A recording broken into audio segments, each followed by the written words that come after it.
મણિપુર ગામ એનું આજે આ હિન્દુ સંમેલન અને આ હિન્દુ સંમેલનમાં પધારેલા આપ સૌ, હું રાષ્ટ્રીય શિક્ષક સંઘ RSS વતી આપ સૌને અહીંયાથી અભિવાદન કરું છું. આ બતાવે છે, હમણાં રાજેશભાઈ આપણને જે વાતચીત કરી કે 10,000ની એક વસ્તી હોય અને આ 10,000ની વસ્તીમાંથી આપણે બધા અહીંયા આવ્યા, એ બદલ આપણા માટે એક તાળીઓ.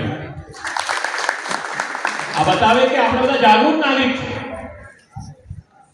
આ જાગૃતિ કરવા માટે કેટલાય વર્ષોથી કેટલાય લોકોએ પોતાના જીવન ઘસી નાખ્યા. એક નાનો પ્રસંગ ત્યાંની શરૂઆત કરું. સ્વાતંત્ર્ય પહેલાની વાત, નાગપુર એ વખતે નાનું એક નગર કહેવાતું હતું અને આ નાગપુર નગરની શેરીમાં સાંજે સ્કૂલમાંથી છૂટીને બધા છોકરાઓ ઘરે જતા હોય છે અને એક છોકરો એની સાથે બહાર નીકળતો હોય. બધા જ છોકરાઓના હાથમાં મીઠાઈ હોય છે એટલે બધા ખુશ હોય છે, વાહ આજે તો મીઠાઈ મળી. એ સમયમાં મીઠાઈ મળવી બહુ મોટી વસ્તુ હતી અને આ મીઠાઈ જ્યારે મળે છે, બધા છોકરાઓ હસતા હસતા ખુશ થતા આ મીઠાઈને એનો સ્વાદ મોઢામાં ચટાડતા જ્યારે ઘરે જતા હોય, આ નાનો બાળક એમાંનો એક એમની સાથે જાય છે તો ખરો, પણ મનમાં ઉદાસ, મનમાં સતત ક્યાંક ને ક્યાંક ચાલતું હોય છે. આ બાળકની ઉંમર કદાચ 10, 11, 12 વર્ષની, એના કરતા કંઈ મોટું નથી હોતું, એકદમ નાનો હતો બાળક. એના હાથમાં પણ મીઠાઈ તો હોય છે, પણ એક ઉદાસીનતા, એક વિચાર એના મનમાં ક્યાંક ને ક્યાંક ફરતો હોય છે ને, એટલા માટે આ મીઠાઈ ખાઈ નથી શકતો. અને અંતે પોતાના ઘર પાસે જ્યારે જાય છે ને ત્યારે મીઠાઈ ફેંકી દે છે. હટ, નથી ખાવી મારે મીઠાઈ કરી. એનો મોટો ભાઈ સાંભળી લે છે. શું થયું એમ કરીને આવે. શું થયું? કેમ તને મીઠાઈ બરાબર ના મળી ગઈ? ખરાબ થઈ ગઈ હતી, બગડેલી હતી? શું થયું તને? કેમ આમ ફેંકી દીધી હટ કરીને મીઠાઈ? એટલે આ છોકરો કહે છે કે અરે આ મીઠાઈ ખાવાતી હોય. એટલે ભાઈ પૂછે શું થયું? આ મીઠાઈમાં એવું તો શું છે કે ના ખવાય? આટલું સરસ છે, ક્યારેક ક્યારેક મીઠાઈ મળે છે. આ ઘરની પરિસ્થિતિ પણ એવી નથી કે ભાઈ ઘરમાં રોજ મિષ્ટાન બનતા હોય. ગોળ બધું કરીને જીવતા હોય છે.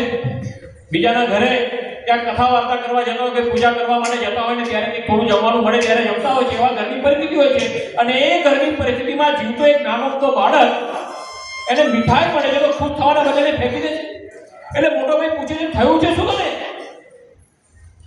અને આ બાળક કહે છે કે આ મીઠાઈને ઝેર આપે છે, ઝેર આપે છે. આ મીઠાઈ શેની છે? તો આ મીઠાઈ એ ઇંગ્લેન્ડની અંદર જે વિક્ટોરિયા રાણી જે છે ને, એના જન્મદિવસ નિમિત્તે આપણને આપેલી છે. એ વિક્ટોરિયા કે જેના કહેવાથી એક મુઠ્ઠીભર અંગ્રેજો ભારતમાં આવીને મારી ભારતીને ગુલામ કરી નાખ્યા છે અને મને મારી ગુલામી માટેની મીઠાઈ ખાવાની. મારે નથી ખાવી એવી મીઠાઈ, મારે આ ગુલામીના પ્રતીક જેવી મીઠાઈને ફેંકી દેવાની. આ બાળકનું નામ હોય છે કેશવ. આ કેશવ જ્યારે મોટો થાય છે ત્યારે ડોક્ટર કેશવરાવ બળીરામ હેડગેવારના નામથી પ્રખ્યાત થાય. ડોક્ટરેટ કરે છે.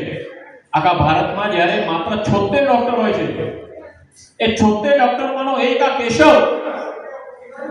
એ જ્યારે ડોક્ટરની ડિગ્રી મળે છે ત્યારે એના પ્રિન્સિપલને કહે છે કે આ તારો અપોઇન્ટમેન્ટ લેટર છે, તારી નોકરી તૈયાર છે, બર્મામાં જા અને 3,000 રૂપિયા સુધીની તારી નોકરી. એ વખતે 3,000 એટલે અત્યારના આપણી પાસે આપણને બહુ કહેવાય ને કે લાખો રૂપિયા કહેવાય, એવા પ્રકારની નોકરી હોય છે. અને કેશવ કહે છે કે મારે આ નોકરી નથી કરવી. એના પ્રિન્સિપલને લાગે કે શું થયું, કેમ નથી કરવી ભાઈ તારે આ નોકરી? તો કેશવ કહે છે કે મારે આમ વ્યક્તિગત રીતે બધાના શરીરોનો જે છે એના રોગ નથી જોવા, મારે તો મારા ભારતીને જે રોગ લાગે છે ને આ રોગની દવા કરવી છે અને એટલા માટે હું આ ડોક્ટરની પ્રેક્ટિસ ક્યારેય કરી. અને આ ડોક્ટર કેશવરાવ બળીરામ હેડગેવાર નાગપુર પાછો આવે છે અને રાષ્ટ્રીય સ્વયંસેવક સંઘ નામનું એક નાનું સ્વયંસેવી સંગઠન ઊભું કરે. આ સંઘની સ્થાપના પાછળનું પણ એક નાનું કારણ હોય છે.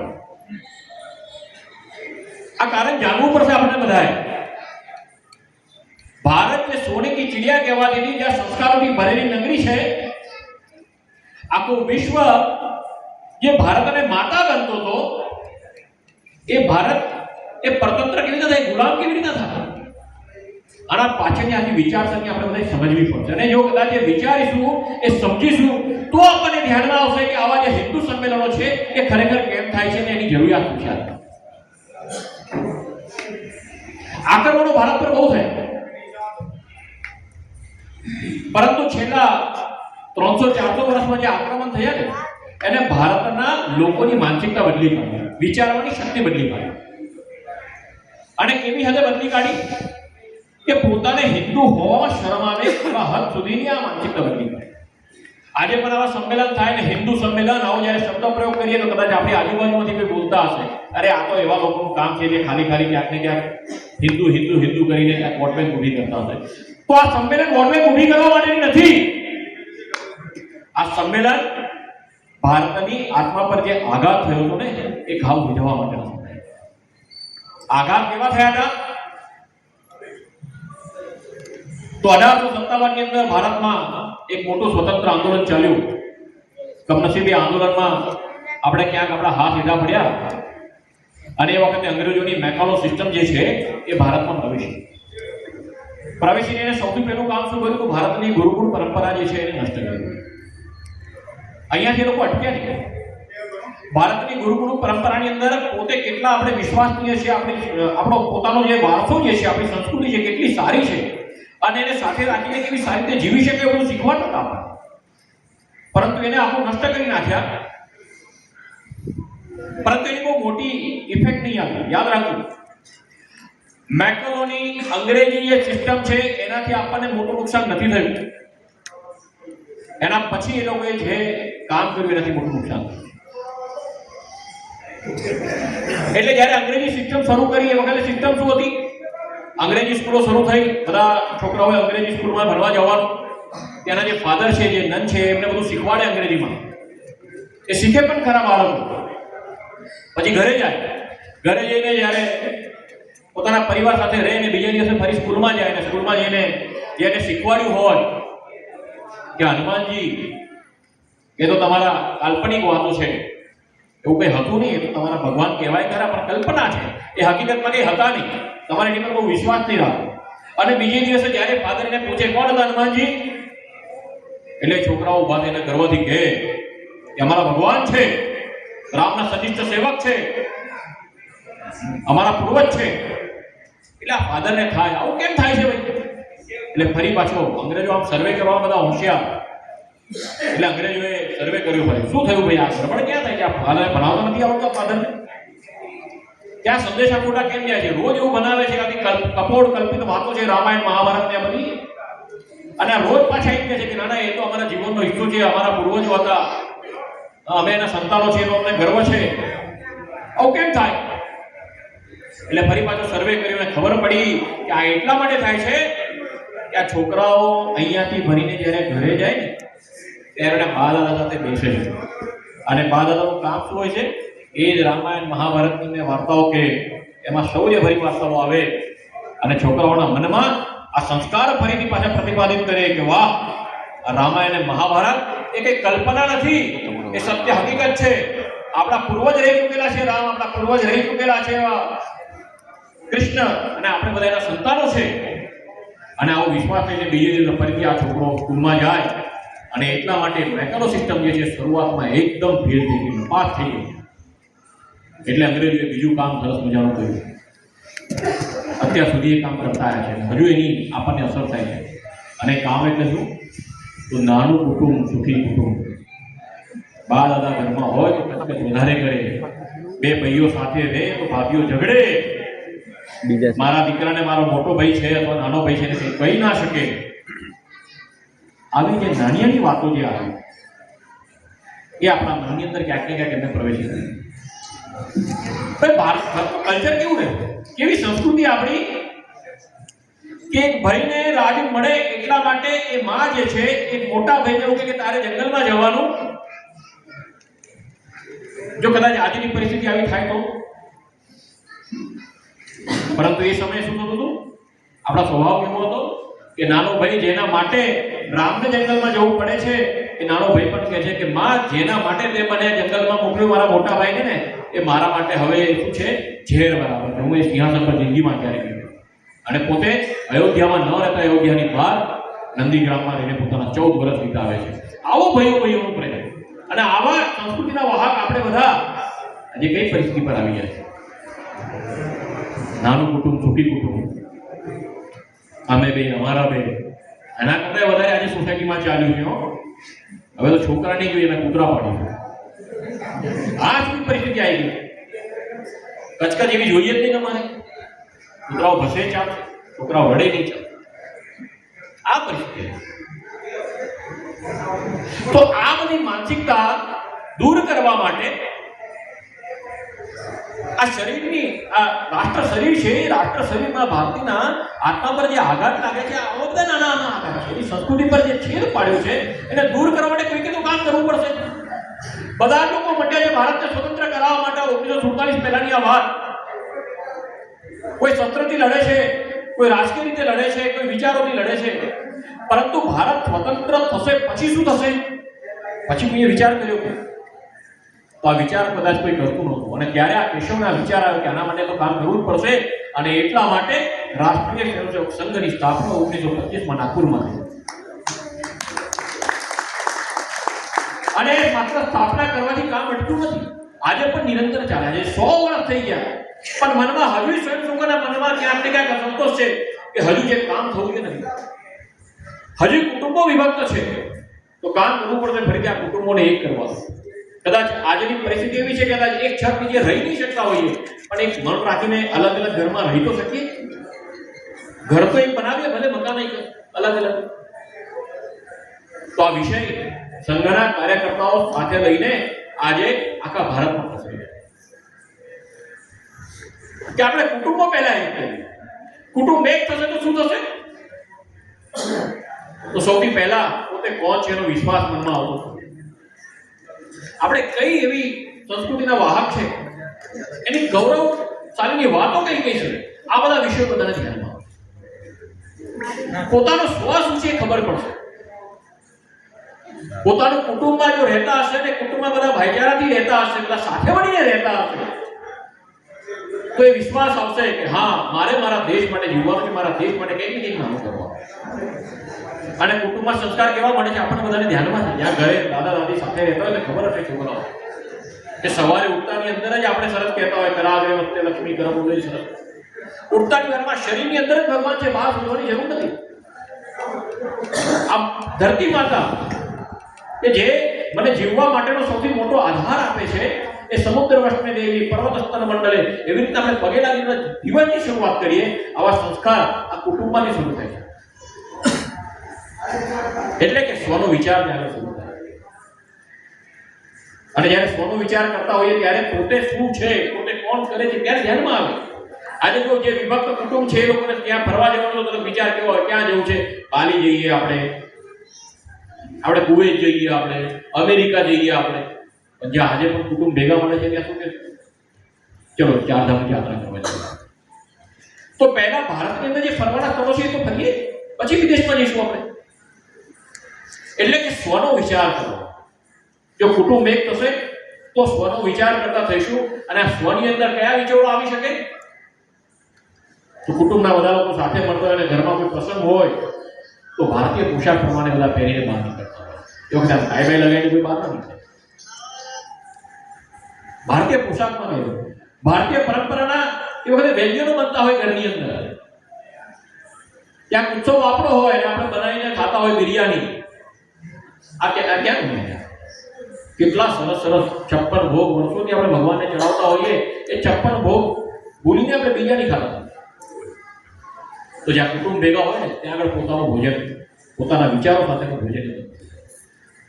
જ્યાં કુટુંબ ભેગા હોય ત્યાં ફરવા માટે પણ ભારતની જગ્યાઓનો વિચાર થતો હોય. જ્યાં કુટુંબ ભેગા હોય ત્યાં પોશાક પણ ભારતનો હોય. અને હજુ આગળ કરતા જઈએ કે જ્યાં કુટુંબ ભેગા હોય તો વસ્તુઓ પણ પોતાની સ્વદેશી વાપરતા હોઈએ. કારણ કે ધ્યાનમાં આવે કે મારે સ્વિગી ઝોમેટો નથી કરવાનું, એમેઝોનમાંથી કશું નથી મંગાવવાનું.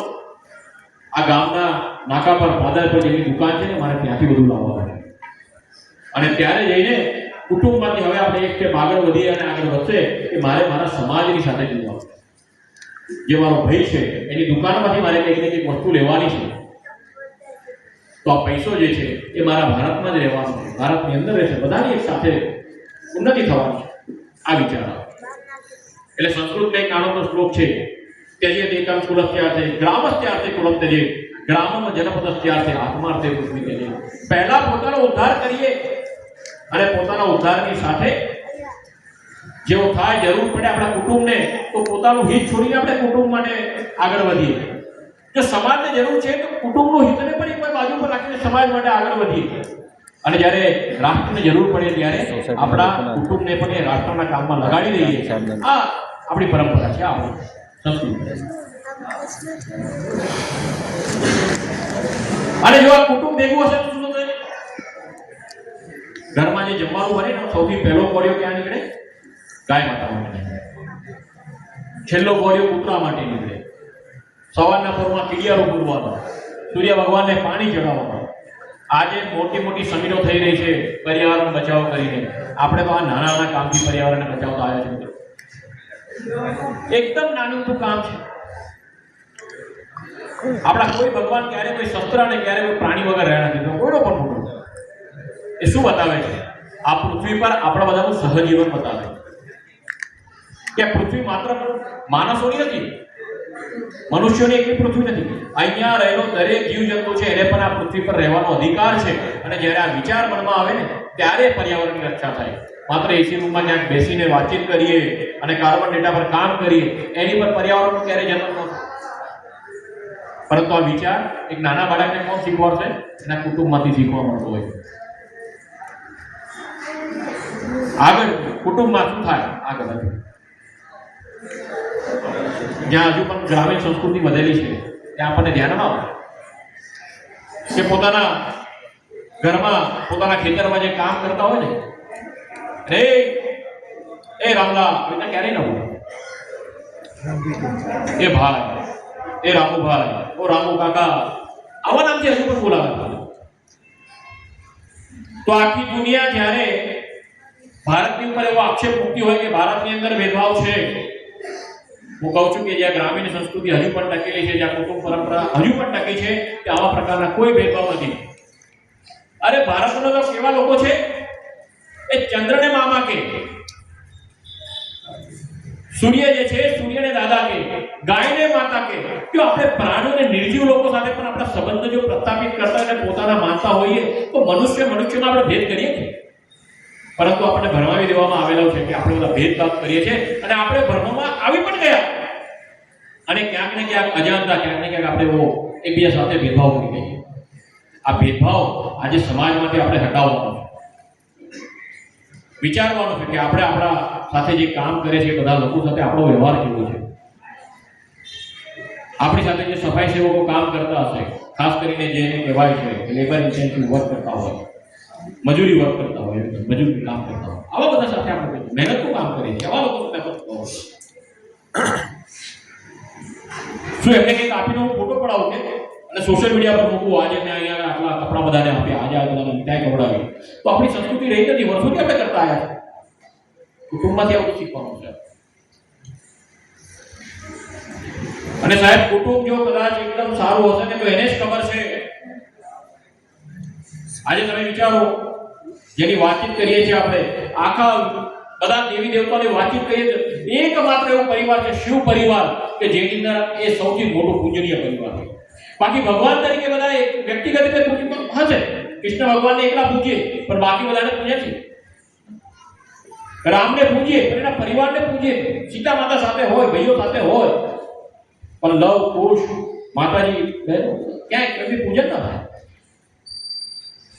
પરંતુ મહાદેવની આપણે વાતચીત કરીએ, શંકરની વાતચીત કરીએ, શંકરની પૂજા, અને એકલા શંકરની પૂજા ન થાય, સતી માતા, પાર્વતીની, દુર્ગા રૂપે આપણે પૂજા કરીએ. ગણપતિને વિશેષ દરજ્જો આપીને પ્રથમ પૂજન કરીએ. ગણપતિના નાના ભાઈ કદાચ ઉત્તર ભારતમાં ન પૂજાય તો દક્ષિણ ભારતમાં તો દેવાદિદેવ તરીકે પૂજા કરે, કાર્તિકેય. અને માત્ર માણસો જ નહીં, એમના પણ એમની સાથે જે રહેલા છે નાગ ભગવાનની પૂજા કરીએ, નાગ પંચમી મનાવી આપણે. મોરને ક્યાંક વિશેષ સ્થાન આપી દીધું, આપણે નંદીને પૂજે આપણે કહી શકાય. કેમ આ કર્યું? કારણ કે આ પરિવારે એવા આદર્શ પરિવારનું આપણને સૂચન કરે છે કે જ્યાં આગળ વિવિધ સ્વભાવના બધા લોકો એક સાથે મળે છે, એકજૂટ થઈને રહે છે, અને જ્યારે સમાજ પર સંકટ આવે છે તો બધા સાથે મળીને એનો પ્રતિકાર કરે છે. અને આ પ્રતિકાત્મક સ્વરૂપ રૂપે આપણે આ શંકર ભગવાનના પૂર્ણ પરિવારની આપણે પૂજા કરીએ. આપણો પરિવાર પણ કદાચ એવું છે કે વિવિધ વિચારસરણી વાળા, વિવિધ ઉંમરના લોકો, વિવિધ મતાંતર વાળા આપણા પરિવારમાં રહેતા છે, અને એ પરિવારને આપણે ટકાવી રાખવાનો છે. શંકરની પૂજાથી આપણને એ ધ્યાનમાં રાખવાનું. અને વસુદેવ કુટુંબકમમાં માનનારા આપણા ભારતીય સંસ્કૃતિના આપણે બધા સંવાહકો આ માત્ર આપણા પરિવાર પૂરતું મર્યાદિત ન રાખી આખા વિશ્વ પૂરતું મર્યાદિત કરી દઈએ, આપણા દેશ પૂરતું એને એકદમ વ્યાપક કરી દઈએ, તો મને લાગે છે કે એક માણસને બીજા માણસ સાથે સહજીવન કેવી રીતના કરવું, આ બધા વિષયો આપણા મનમાં આવતા જશે, અને આપણે એ રીતે પોતાનું જીવન બનાવતા જઈશું તો આ હિન્દુ સંસ્કૃતિ જે છે એને ટકવા માટેનું એક સબળ કારણ બની રહેવાનું છે. અને આજના હિન્દુ સંમેલનમાં આવીને આપણે માત્ર આટલું પણ મનમાં રાખીને જઈશું કે આ પૃથ્વી મારા એકલાની નથી, રહેનારા બધા લોકોની છે, અને જ્યારે આ વિશ્વને, આ રાષ્ટ્રને જ્યારે જરૂર પડશે ત્યારે હું અને મારો પરિવાર, મારા પડોશીઓ સાથે આ રાષ્ટ્ર માટે નીકળી જઈશું. તો મને એવું લાગે છે કે આ આજનો કાર્યક્રમમાં આપણી ઉપસ્થિતિ છે એ આપણને લખેલા આપવાનો છે. ભારત માતા કી જય.